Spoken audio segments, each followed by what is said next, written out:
Welcome to the Dream Power Show, where your dreams turn into reality. Here is your host, Debbie Spector Weisman. Welcome to the Dream Power Show. I'm your host, Debbie Spector Weisman, the Dream Coach. What are you dreaming about these days? There's lots of anecdotal stories about the increase of dreams lately, with lots of people talking about having weird dreams, nightmares, and all sorts of vivid dreams they've never had before. Is this a new phenomenon? Or are we simply talking more about dreams because it's just something to talk about? We're going to explore all this with dream and sleep expert Tzivia Gover.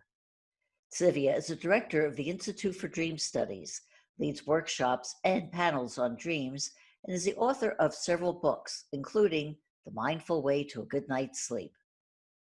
Welcome to the Dream Power Show, Tzivia. Oh, it's so good to be here. Thank you. Oh, thank you. Well, Tzivia, are you hearing about people having more dreams than ever before? Well, I am. I'm always hearing about people who have a lot of dreams just by the nature of my work.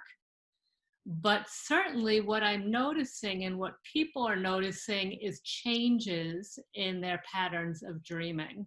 Some are dreaming more and they're dreaming more vividly. But I've had some clients and students in my courses who tell me that they're having trouble with dream recall. So changes, I think, is the most important word here. So what are you finding that is different about the people who say they're having different dreams? People are commenting that their dreams are more vivid and strange. And also, some people are saying they're more long, sort of epic narrative dreams. So we're getting some of that. And certainly people are talking about elements of the pandemic that are creeping into their dreams. People are in Zoom meetings a lot in their dreams now, or noticing suddenly that they're not 6 feet apart from the other dream characters and having anxiety about that. And how are you allaying their anxiety? The most important message that I have to share in terms of anxiety is that all of these dreams are coming to us for help, health, and healing. So no matter how bizarre, no matter how strange or even scary and disturbing the dreams are, to take some time with them and play with them and see if you can't find the message the dream might be giving you that might help you in these times. Have you found that your dreams have changed as a result of the pandemic? I certainly have had different dream content. As stated, I'm one of those people who have elements of the day-to-day shifts are seeping into my dreams. Seeing people wearing masks in my dreams, or talking to people through screens like you and I are doing today. I always sort of have epic, vivid narrative dreams, and that is certainly continuing. I would say I've had a little more lucid dreams, and I have a theory about why that is. So, okay, well, why are you having more lucid dreams? Tell me. I won't keep you in suspense. I have been worried, as others have. I know I'm not alone in that, and so I've been waking up more frequently in the night and having less consistent, blocks of sleep. And I find that when I dip in and out of sleep like that, I tend to have more lucid dreams because we're coming closer, we're going through those dream cycles and sleep cycles and coming closer to waking and dipping back in. So we sort of extend those lucid opportunities to get conscious and aware in our dreams. So going back to people having vivid dreams, why do you think people are having more vivid dreams? I think that people are remembering the vivid dreams more than usual. And I think part of that is because for a lot of people, not everyone, their sleep schedule has changed. A lot of people aren't having to wake up as early for work. Either they're not commuting, they're just working via Zoom, or they're not working at all because of the pandemic, so that they're not waking up to an alarm clock, which lets them wake up naturally after that final long REM cycle. Our last REM cycle in the morning is our longest one. And that's where most vivid narrative dreams take place. So they're able to remember them more easily. Do you find that there's a correlation between stress in general and remembering our dreams? I think that again, it's so hard with dreams to say any one thing is true for all people. It's so individual. But reasons why stress influences our dreams, as I said before, waking up in the middle of the night actually can help with dream recall, because when we have those short awakenings, or sometimes long, as the case may be, we can bring our dreams to consciousness and we can remember them more easily. But also stress brings intensity of emotion. And we know that our dreams are filled with emotion. Emotion is one of the key features of dreams because of the neurochemistry of the dreaming brain. So certainly stressful times will bring about more memorable, vivid, and emotional imagery. Mm-hmm. And people tend to remember them because they are more intense. Exactly. Okay, what do you say to people who are having this phenomenon? They haven't in the past remembered their dreams, and all of a sudden now they're remembering them, and they don't know what to do with them. So what do you say to them? Well, I say, first of all, congratulations, because having access to your dreams is a great gift, even though for some people it doesn't seem that way right at first. And the first step to receiving them and reaping some of their benefits is very simply to spend a little time with them. And especially if you can spend time with them in a state of curiosity and open-minded attention, their messages might start to reveal themselves to you without a lot of fancy interpretation or need for, deep study. So you find it that they don't really have to have a deep understanding to just sort of get the basics of it. Is that what you're saying? Well, what I mean by deep understanding is, in other words, you don't need to go to school for dream studies or have an expert at hand, a psychiatrist or a psychologist, although certainly, those are wonderful, wonderful supports when needed. But dreams come to everyone. They're so natural. They're as natural as breathing. So we're all naturally equipped to understand our dreams. We just have to recondition ourselves because we've been taught that they're complicated and elusive. I find the more people relax, the simple act of writing down a dream will sometimes give you that aha moment as you're writing it, or as you're telling it to somebody. You'll sometimes start to see it with a new clarity that you didn't have when it was just rolling around in your mind. So yeah, it's simpler, I think, than people think. Yeah, I think that's true, and especially, if you can tell your dream to somebody, just the act of talking about it, it gets you out of your head and it out into the world, and it does make it clearer to you. You may remember things when you're telling it that you didn't remember when you had first were thinking about the dream. Yeah, so simple, Gives you a lot of insight, Yeah. And I think one of the interesting things now that people are talking more about dreams in general lately is just they're talking about them, that it's not this weird phenomenon. People realize, yeah, we all dream. I know. I have this little internal hashtag in my mind. It takes a pandemic. All these different things that it's taken this huge shift and this huge cataclysmic event to grab our attention about certain things. And one of them is to get dreams into the public discourse. Every magazine, every newspaper you open up, they're finally talking about dreams. And this is what it took. It's not only, of course, yeah, because I've read a lot of newspaper and social media posts and all kinds of things. I was watching a late night TV show the other night, and the hosts and the guests were talking about their dreams, and they were analyzing each other's dreams. It was like, finally, something I hadn't seen before. And I'm very glad it's entering the public discourse. I'm sorry that this is what it took, but I do hope that this is a gift people will take forward with them. that we can become people who talk about, learn from, are entertained by, and enlightened by our dreams. Well, maybe we'll go back to the way it was, because like 150 years ago, it was very commonplace for people to get up Yes. and talk about their dreams over breakfast with their families. And It should be that natural and that basic to our lifestyles. talk to me about how the way we sleep affects our dreams, and how this pandemic may have an effect on that. So my focus with sleep is mindfulness. And in this context, what I mean by that is bringing some more attention and awareness into our sleep. So we know perhaps that we're feeling more anxious, we're feeling more worried. So we can enter sleep a little more consciously. Take that time before bed to do some meditation, even a very brief meditation, 5 minutes of observing the breath and observing your thoughts.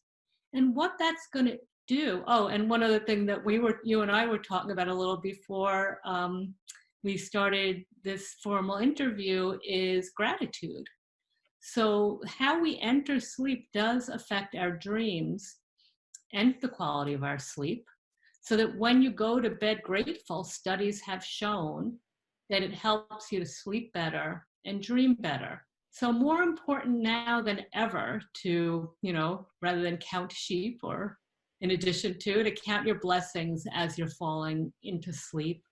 As I mentioned, doing a little mindfulness meditation before sleep also has been shown to help the quality of sleep and the quality of your dreams, meaning both that you have a better chance of remembering them and that you have a better chance of having dreams that aren't only on the fear and anxiety spectrum, but also bring in other elements, hope and clear guidance and joy. Because these are such unusual times, and inevitably we're going to go back either to the way things were, or maybe it was a slight shift depending on what's happening.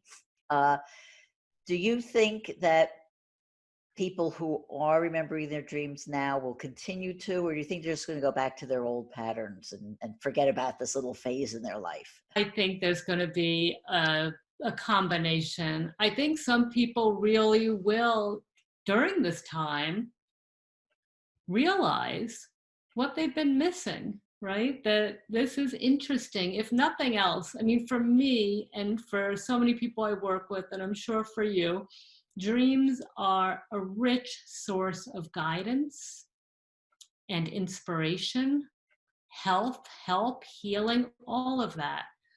So if people get a chance to access even a little bit of that, I don't think they're going to say goodbye to their dreams so easily. At the same time, I think that if people have to go back to a workaday schedule where they're back with that alarm clock again and they're rushing in the morning, they'll lose some of that recall. You do a lot of workshops and things. Have you been able to do that during this time? Yeah, I've been able to convert my workshops. I was already teaching online. I've been teaching them for about 4 years now. So I have had a lot of experience with that, but until, this all started, I would do a lot of teaching in person, and I would travel to do a lot of teaching to groups in person. So now I've converted all that to online interactive classes, and I also have a subscription class that people can start anytime and do at their own pace. And I do individual dream work, and again, more of my business used to be in-person visits, but now my business exclusively doing dream work with people online through whatever technology works best for them, whether it's phone, Skype, Zoom, etc. Yeah. So I'm very fortunate in that way. Oh, great. Well, Tzivia, how can people find out about you and your work? Sure. I'm very easy to find because there's only one Tzivia Gover, if you can spell it. So my website is my name, tziviagover.com, and that's T-Z-I, V as in Victor, I-A-G-O-V-E-R.com. Or look up my book, The Mindful Way to a Good Night's Sleep. And that has suggestions, tips, and techniques both for sleep and dreams by incorporating mindfulness, lessons from yoga, and other wisdom traditions. We've been talking with dream and sleep expert Tzivia Gover. We'll be right back with our next guest. Frankly, we're all under a lot of stress now, perhaps even more than ever, with worries about health, finances, even the future itself on everyone's minds. What can we do about it? Maybe more than you think. We're going to discuss this with my guest, Dr. Greg Hammer. Greg is a pediatric physician, a professor at Stanford University, and the author of the new book, G.A.I.N Without Pain, the Happiness Handbook for Healthcare Professionals. Welcome to the Dream Power Show, Greg. Great to be with you. Oh, thank you. Greg, you wrote this book mainly for doctors and nurses, and it's especially timely now as every one of us is seeing firsthand the incredible stress they're under. But before we get into that, as a doctor, I'd like to ask your understanding of why stress is so harmful to us. Well, one might consider two kinds of stress. The first is acute stress. So that would be what we might experience if we're being chased by a bear, for example. And acute stress causes our circulating epinephrine, also called adrenaline levels, to go up. And that increases our heart rate and blood pressure. It increases the amount of blood that our heart is pumping. And it also increases the cortisol in our blood, which causes an increase in our blood sugar, for example. So those things might be considered adaptive in situations of acute stress. But when the stress lasts for days or weeks or months or even longer, this is really maladaptive. So it's maladaptive, harmful to have elevated levels of adrenaline in our body, elevated levels of cortisol in our body. And these cause significant adverse changes in our physiology. For example, the adrenaline, of course, causes a strain on our heart and circulation. It also causes hypertension, for example, and definitely interferes with our sleep. The cortisol level, when chronically elevated, as opposed to elevated for only a short period of time, suppresses our immune system. So that plus the interference with our sleep makes us more susceptible to infection, obviously a special concern right now. And also, chronic stress causes changes in our body that are very similar to aging. So for example, we have little protective caps at the end of our chromosomes, which regulate our body cellular functions. These little caps are called telomeres. And we know that when we age, these telomeres become shorter and less protective of our chromosomes. So one might think of our telomeres as being akin to the little tape-like structures at the end of our shoelaces that keep the shoelace ends from fraying and becoming damaged. And when these telomeres degrade, it is harmful to our chromosomes and the genetic material in our cells. And this happens when we age, but it also happens related to chronic stress. So in other words, chronic stress causes adverse changes in our cardiovascular system, our immune system, and overall contributes to changes in our body that are akin to aging. So, anecdotally, I could kind of vouch for that because there are times when, I'm on retreats and, I get incredibly relaxed and get rid of all kinds of stress that I have. And one of the things that people say is, boy, Debbie, you look a lot younger. So I could say there's a lot of truth to that. But are there any types of people who are more vulnerable to stress than others? Excellent question. I think that people who have other health problems would be more at risk for an exacerbation of those problems related to stress. So people who already have high blood pressure or who already have diabetes or pre-diabetes where their blood sugar tends to be elevated. People who have immune disorders, who are immunocompromised by virtue of an internal or some other process. So, I would include the elderly as well, perhaps the very young, and actually that seems a little bit strange, but in fact, children are being stressed right now as well. So, but I would say those with pre-existing conditions and the elderly would be at particular risk. Okay, so you have devised a method for dealing with stress called G.A.I.N, which is the Gain Without Pain title of your book. Yes. Can you tell me what the letters stand for and how this works to reduce stress? Well, I think that the four pillars of resilience, and therefore the ability to be present and happy, are represented by the four letters in GAIN, the acronym G-A-I-N. And those would be gratitude, acceptance, intention, and non-judgment. And we can talk about those individually, but I really think that embracing those four principles will potentially lead us to become more present, resilient, and happy. For example, with gratitude, I think gratitude is central to many doctrines with respect to being happy in life. And in my book, I say that you can be blind and happy, you can be deaf and happy, you can have other physical disabilities and be happy, but I think we can all appreciate that you cannot be happy if you are not grateful. So gratitude clearly is a mainstay of happiness. Acceptance is another really important principle because we really need to be able to discern between things we can change and things we can't change. And I think that's the core of the Serenity Prayer, for example. So when we are stressed out because the world doesn't comport with our view or how we would like things to be, let's consider whether these are things we can change or not. And if we can't change them, let's just sit and open our hearts and accept the way things are. We didn't necessarily cause them to be that way. We're not going to cure them from being that way.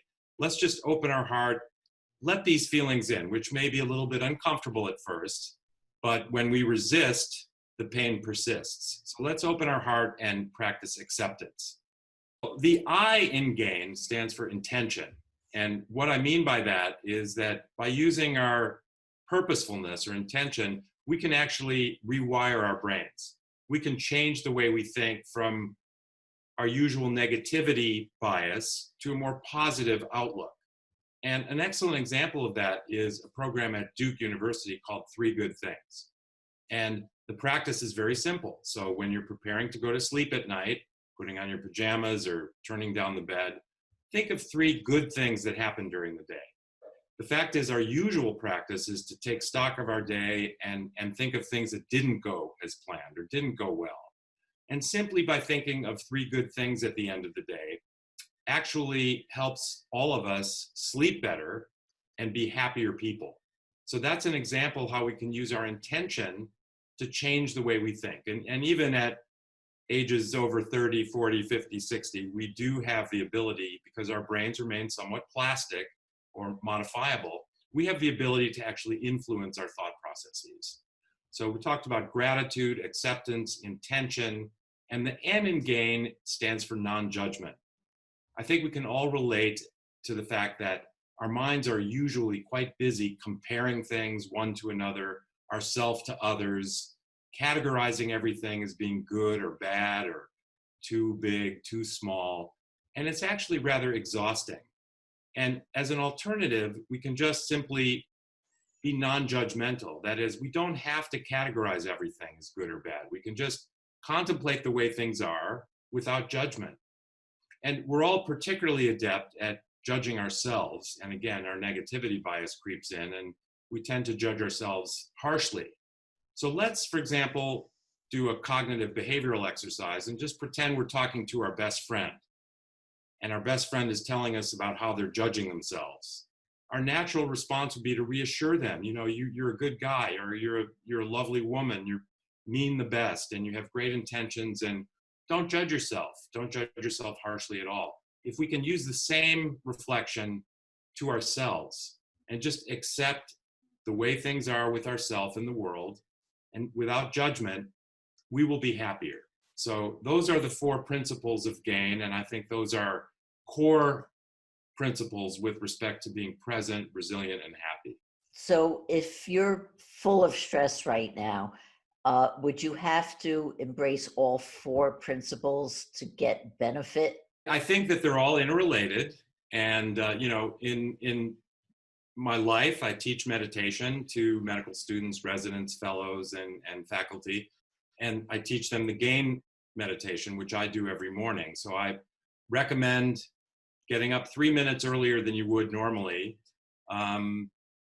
opening the shades, doing your hygiene thing, and then sitting in a comfortable place with your eyes closed, focusing on the breath. And then there's a contemplation of these 4 principles, and then an opening of the eyes, and we're ready to go out in the world. And we can practice each of these principles periodically throughout the day.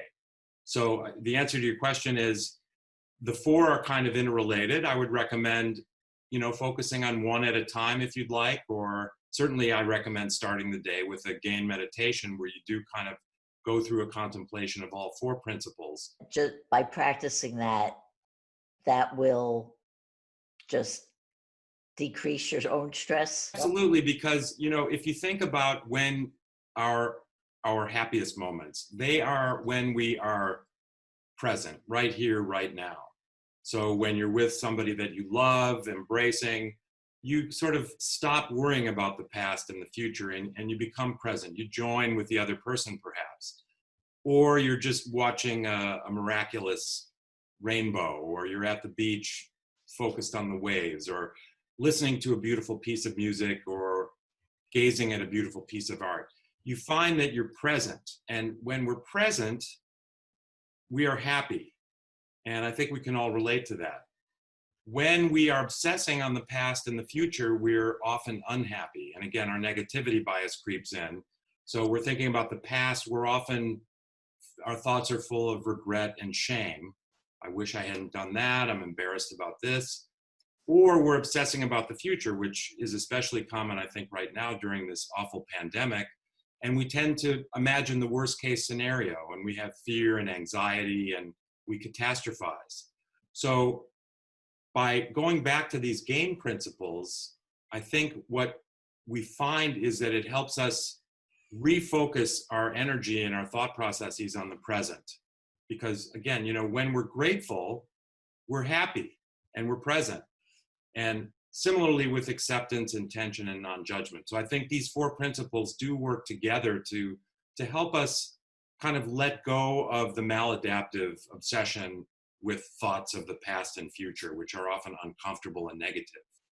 So therefore, the key is to really focus on the present. Yes, absolutely. And I think that resonates with all of us, that when we're present, we're feeling more resilient and happier. Greg, one of the things that we have said is that stress does impede our immune system, which is so important right now. So aside from reducing stress, what else can we do to increase our immune system? I think we do things that are associated with stress reduction. I think this is all interrelated. That is, habits of having good health and well-being are mutually beneficial. So I think we can focus now on our sleep, exercise, and nutrition, for example. So extremely important to get enough sleep. And I think the current pandemic has led to anxiety that many of us experience just because of all the suffering all around us. And this sort of low-grade anxiety and stress does prevent us from sleeping well. So certainly many of us are experiencing sleep disturbances, but let's have good sleep hygiene. Let's get in our beds when we're ready to sleep. So if you're thinking about things you have to do the next day, make a list. Do things that quiet your mind, and don't get in bed until you're ready to go to sleep, for example. Avoid eating late at night, for example. Avoid too much caffeine.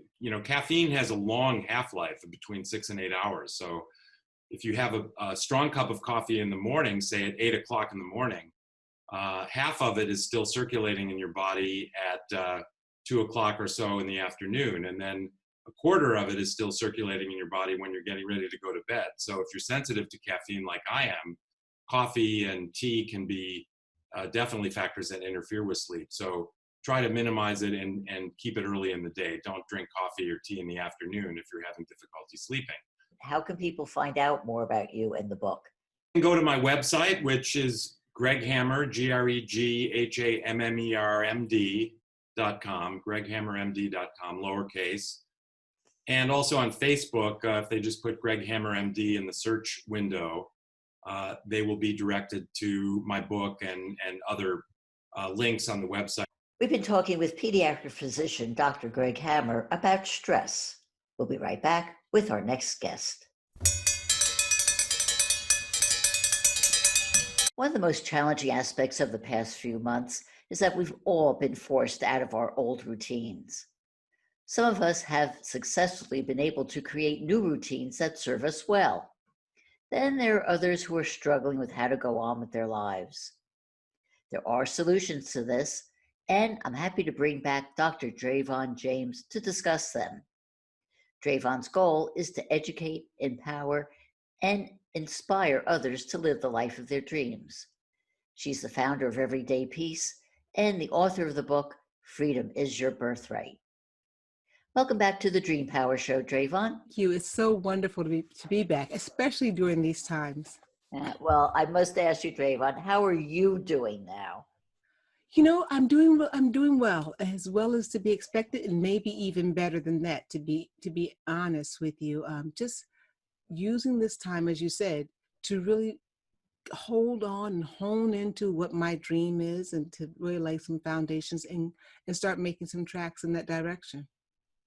Are you discovering anything new about yourself as a result? Oh my goodness. I hope everybody is, but I definitely am. You know, the interesting thing about this is that I have worked full time since I can remember. I started working when I was 13. I won't tell you how old I am now, but it's been my entire life. And I'm still working and still doing that. But the idea of things moving so much slower in the world has had a positive impact on me. Now, I work in healthcare. I've been a pharmacist for 30 years, and I work in a hospital. So that part of my life is very charged and sometimes even chaotic. And with the work that's being done there on the front lines and what have you, and it's very, very necessary work. But the world is moving a lot slower, and it's having a positive impact on me as a person, as a woman. Have you been involved with dealing with treatment and dealing with COVID-19 patients? As a pharmacist, I run a hospital pharmacy, so we're not in direct contact with patients so much other than being up there in a support role for the medications and the drug therapy. But there, you know, you still are in the midst and in that environment. And emotionally, it is a lot to bear. Emotionally. But I think what supports that whole healthcare industry is the service mindset. For a few hours a day, everything that you do is bigger than you. And it's great to be a part of such a mission where it's bigger than you. It's bigger than how tired you are when you had your last meal break. So the energy is charged with doing the work of the greater good. But it has been very heart-wrenching work, to say the least. I do want to go back to the rest of us, those of us who are fortunate enough to have our biggest problem being stuck at home and having this time to ourselves. But it's hard for somebody to do this when they're facing what certainly most people are facing these days, which is fear. Yeah. So how do you get beyond fear to think clearly and get to that place where you can move on? It's so interesting, this concept of fear, which is a very real thing, almost tangible sometimes. It's so heavy and so thick and so prevalent. But, you know, beyond this concept of getting beyond fear, you know, with Everyday Peace, I believe that everything that shows up in our life, and everything, the good, the bad, and in between, has shown up for one reason, and that is to bow down and serve us as we consciously decide to go on and create our next level of greatness. So if fear shows up, and it has for a lot of people, for very good reason, we have to use it. Right? We got to use it. We're not going to spend our time trying to suppress it and say, "Oh, I'm not fearful." You know, we're living in uncertain times, right? And just a side note on uncertain times, all times are uncertain. Every day of our life is uncertain. Every second of our life is uncertain. It's just now we're so consciously aware of it. And that is creating this anxiety and this fear because we're used to having a routine and relying on that routine and not wanting it to be disrupted. It has been disrupted in a huge way. And so that's creating fear. And so fear is energy. It's just energy. right? So utilizing that fear and harnessing that energy and saying, yes, I am fearful, and this is what I'm going to do with that. Maybe I'm going to be able to journal. That's great. I'm not usually, my fear doesn't usually work that way with me. When I get in that kind of state, the energy is too jumbled. I can't unpack it to journal.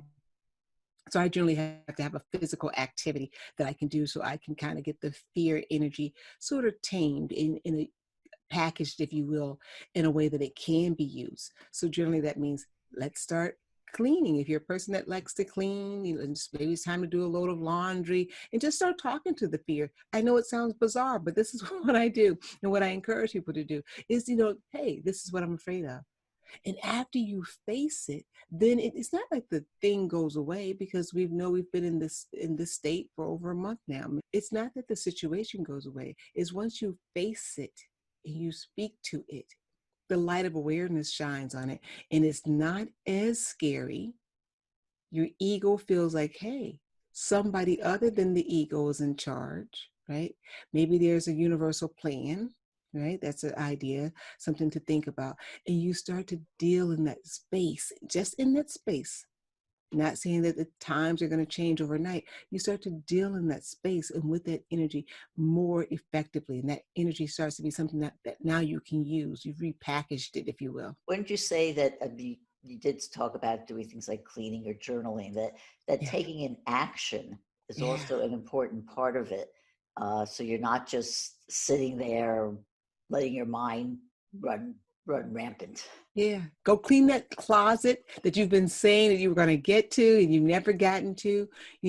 Go do that. If you have some paint around, paint those baseboards. Just get an activity that you can do. It's a great time to reach out to friends and loved ones and family members. And you'd be amazed at even in your fearful state, how comforting you could be to somebody else. So it's an opportunity to get an activity going for yourself. Yeah, indeed. And then if you start to reach out to somebody else, you may realize that they've got the same fears, and you talk among yourselves. And Right. I think that helps too. And you realize too that you're a lot more braver than what you thought. When you listen to somebody, it's like, oh, okay. And you realize that you're starting to comfort them. I know that's happened to me before. I think I'm the scariest person in the room. And then I open my mouth and admit my fears. And I realize I then become an instrument to comfort somebody else. And you're saying to yourself, who knew that I would, that I had this inside of me? I think it's just so important to realize that you're not alone. Right. That's another big part of it too, is Yeah. even for those people who aren't fortunate enough, like me, to have a husband to be hanging out with. Yeah. If you have to be in your place by yourself, the loneliness can be devastating also. Yeah, I've had an opportunity to speak with a number of people who live alone without pets, so they're just in their home by themselves. And that is a running theme that I hear, is that the loneliness. And one thing that comes to mind is rethinking the way we engage with people. If you have a computer, and most people do, it's a great opportunity to look and see what's online. There's some amazing meetup groups. I am a great fan of meetup groups. It's a great way to meet people and try out new activities. But there's all sorts of meetup groups that are online and have come up because of the COVID-19. Just a way to engage. I've talked to someone the other day who didn't have any really family or friends to speak of, and most of her day is spent, just going about in her neighborhood, going for walks and things of that nature. And she's an elderly person who's not getting out, but is relatively savvy on a computer. So look at things of that nature to kind of keep you engaged. Of course, there is reading, which is the great engagement, right? Because where the mind goes, reading takes you on these fabulous journeys and things of that nature. I do caution against a lot of social media time, because that tends to not be as positive sometimes as what we need. But a little bit every now and again throughout your day isn't going to hurt either. There are people who have used this time to get creative. But at the same time, there are all those people who can just easily rattle off how many shows they've binge watched in the past couple of weeks. They feel stuck. So what does it take to get off the couch and feel motivated? Well, it takes the same thing that it took before COVID-19, right? That is a determination to, in this moment right now, embrace your best life. In this moment, right now, not 2 minutes from now, right now, the best for yourself. And I will say that there are some people who really did need a break. They were just running their lives on overdrive, and they've been in that position 5 years, 10 years or more. And they really just needed a break, just to lie there, to sit there. And for those of you who are in that position, do that. Give this body, the mind, and just an opportunity to rest and refuel. There are other people who know, however, that they're sitting there in front of that television, binge watching the third series or whatever, and their body, everything in them is clamoring for something more. Listen and obey that. Take the first discipline step and turn the device off. That's it. You don't have to have a plan for what you're going to do after you turn it off. Turn it off and just sit and just be in that moment and listen to you from the inside out. You are the most interesting person that you know, believe it or not. And at first, your whole being will reject that. If that's not what you're into, it will reject that. It'll want you to go try to engage in, another show, or, this is stupid. I'm not worth it. You're definitely worth it. You're definitely worth it. Once you do have that discipline of turning the show off, and then disciplining yourself to say, I'm going to keep it off for so many hours a day, and just sit and wait.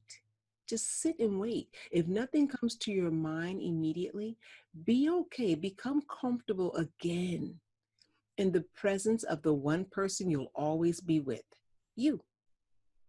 And listen to what you like, absent of what the television or the movie industry tells you that you like. Be conscious, become aware, listen to what it is that you need in this moment. Maybe there's a new recipe. Maybe there's a new diet that you need to embark on. Today's the day to make that first recipe or find out about that. Anything. Today's the day you need to reach out. Like I mentioned, decluttering is a major thing for a lot of us as Americans, that we could all probably use a little decluttering in our space, right? Just listen, and your soul will direct you. I promise you. What happens if, let's say, you do take that time, you turn the TV off, you put a lock on the refrigerator so you're not binge eating if you're not watching, and you sit there and you don't like what you see about yourself? How do you get beyond that? If you sit long enough, and if you're honest enough to not like what you see, you pat yourself on the back.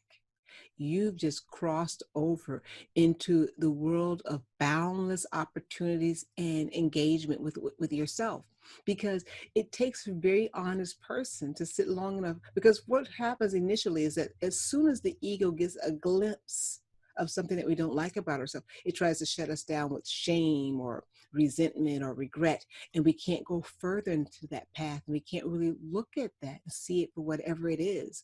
And still, here's what you need to do, what I would encourage you to do. After you see that part of yourself that you don't like, verbally decide with your mouth so that your ears hear it, I love you anyway. Yeah, because isn't that what we're all looking for? We're looking for someone to accept us at our best and at our worst, without judgment, without condemnation, without shame. If you sit and you're honest enough and disciplined enough to sit to that point where you start to see those things, and you say to yourself, I love you anyway, you're doing great work. And that's what the sitting is for. That's what the silence is for.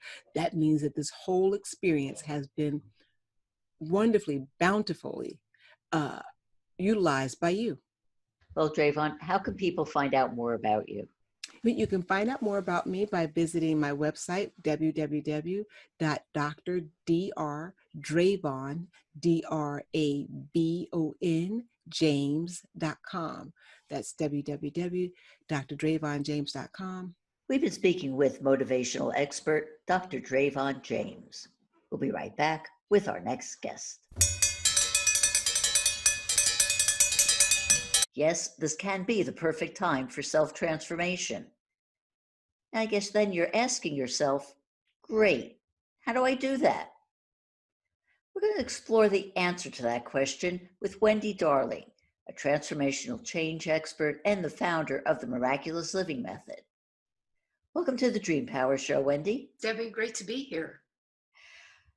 Wendy, how are you doing now? I actually got hit with the flu early on. I did get tested. My biggest challenge was actually waiting for my test results, which ended up being negative. And I just happened to be one of those people that kind of roll with whatever. You know, we're being very careful. I just went to the grocery store to Trader Joe's this morning, and I had my little mask on. And, you know, people seem to be adapting. And so I think it's good. And just like you, I sit back and go, what's the opportunity here?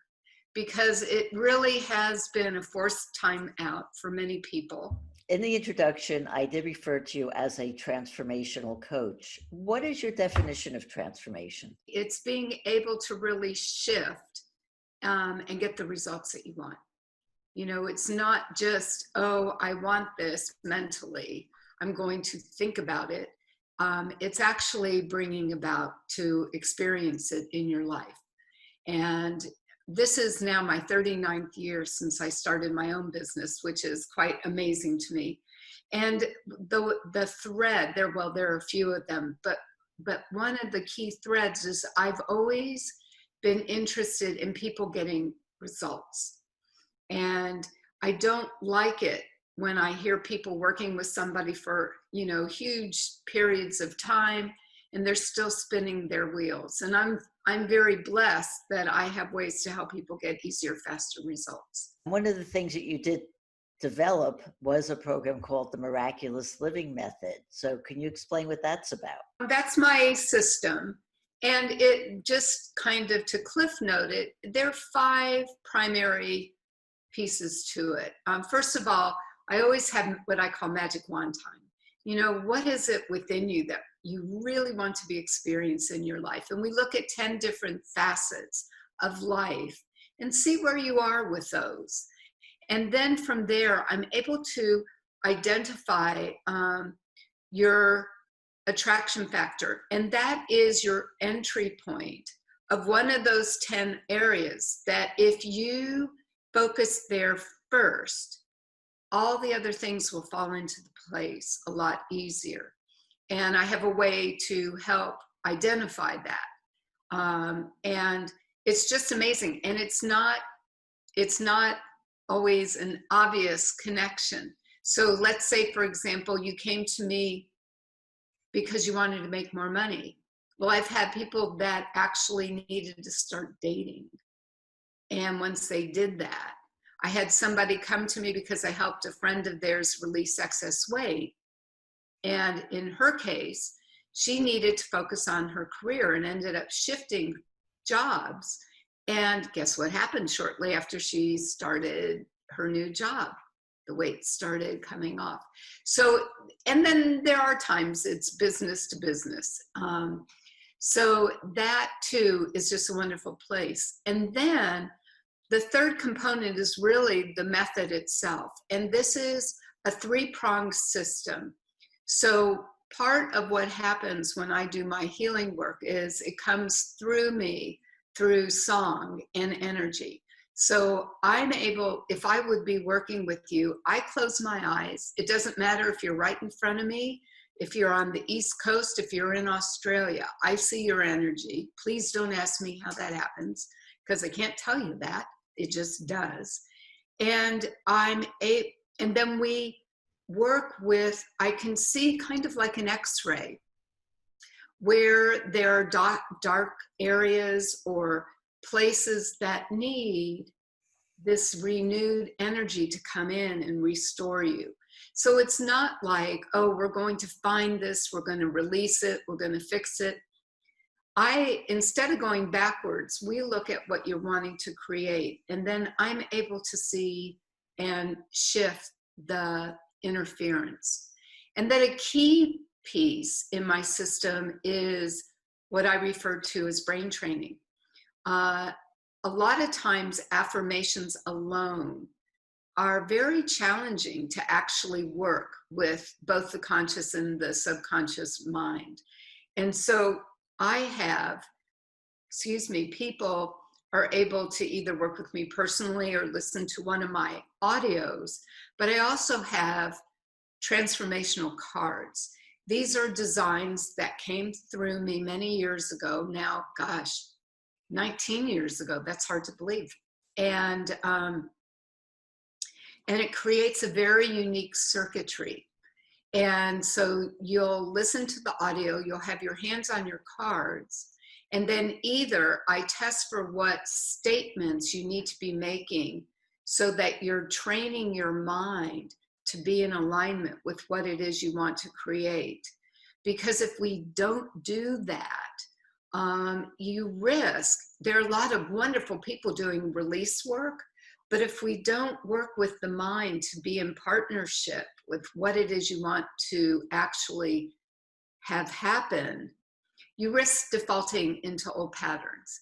And that's just not okay in my world. So that's kind of the essence. And then, of course, then we look at inspired action. So it's not like, you know, we all can sit at home and hope that somebody knocks on the door and voila. But what happens is your intuition, first of all, is way dialed up after working for a bit. And you will know either what's your next step or two to take. And what's also really nice is it takes away the hesitation or the procrastination that sometimes occurs. So you're able to take that inspired action much easier. Wendy, your system sounds really wonderful. But I want to get back to one of the things you said where somebody came in with wanting to make more money and then ended up having to date. What's the connection to that? I love using this example because this was in the early stages of my attraction factor, where I was looking at entry points. I don't even remember how I came up with it, but I did.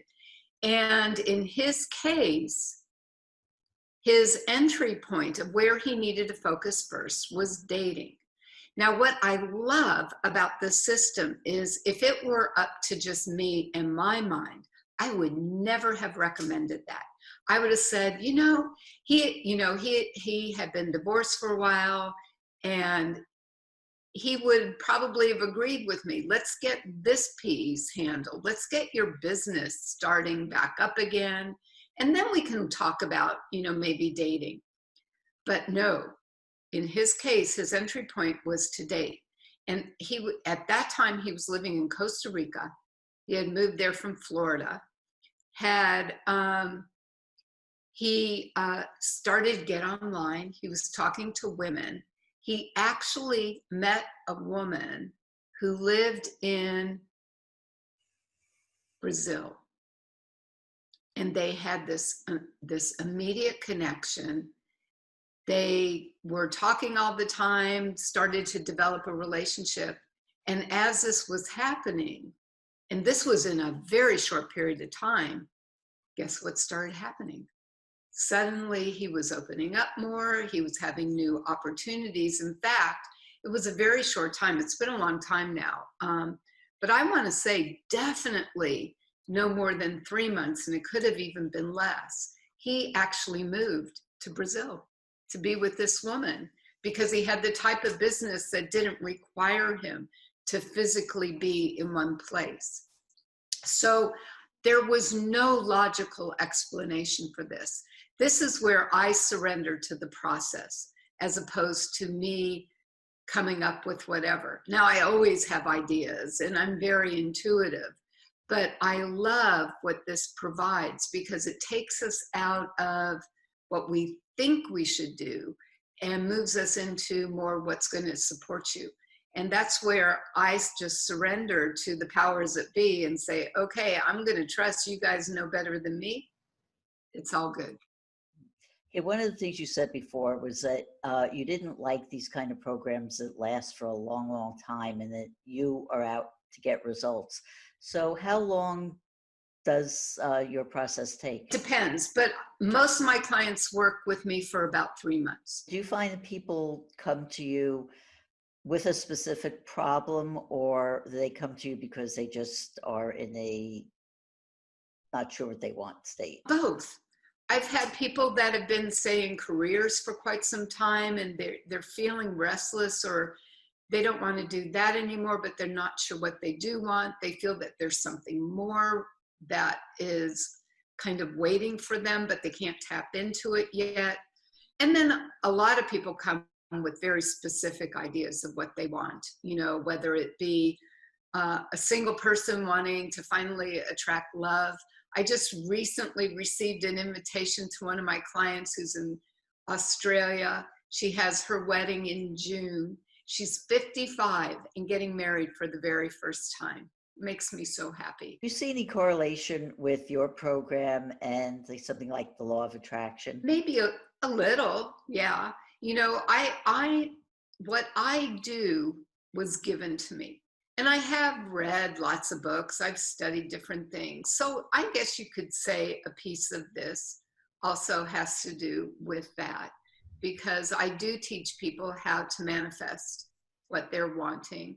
I can't say I do it completely the way another person might recommend. I've just found something that works for me and my clients. You also not only just work with individuals, but you also work with groups and businesses, right? Well, I've done corporate consulting for many years on and off. My experience there is really to help kind of replenish the culture and work with executives and their teams. My lane has always been culture, leadership, and team development. And I think, again, we're in a very unique opportunity where there are so many people that have been overworked, undervalued. We have a huge disengagement issue in companies today. And I don't know how many organizations, first of all, care. They should, are concerned, definitely should be, or even know to what extent. And so it's an opportunity to really kind of put more love and kindness and consideration and collaboration into the workforce. And then some of my programs from time to time, my personal growth programs, I'll offer in a group setting. But my corporate work, I work within a company. You also advocate something called a relationship quotient to see how well you're able to work with people. What's that about? Well, anybody that knows me knows that everything to me is all about our relationships. The relationship we have with ourselves, the relationship we have with others, your spiritual relationship, we could, tie that to anything. And there's been a lot about IQ, our intelligence. That's where it began. That's what was most common to be understood. And then quite a few years ago, then we started hearing a little bit more about EQ, emotional quotient. And that's being more in touch with your feelings and kind of taking responsibility for who you are and how you're feeling and how you're presenting yourself. However, what makes the real difference is the RQ, your relationship quotient. How are you at connecting with other people? How are you, whether you're a manager, an employee, a friend, a relative, whatever, that is the richness of what allows us to experience life today. And so many, most of us didn't have a relationship course when we grew up.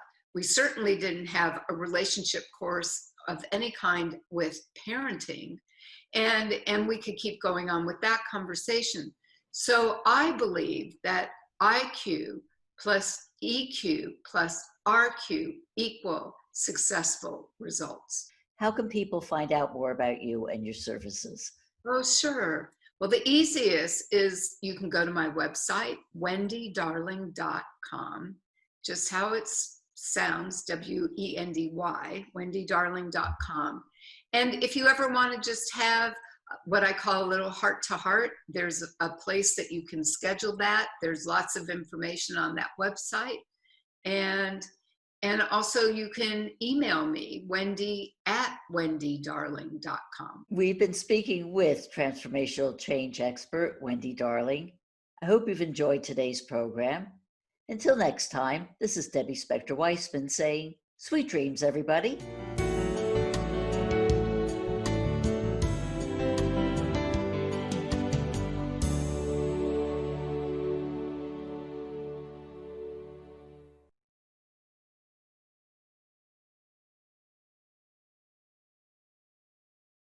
you.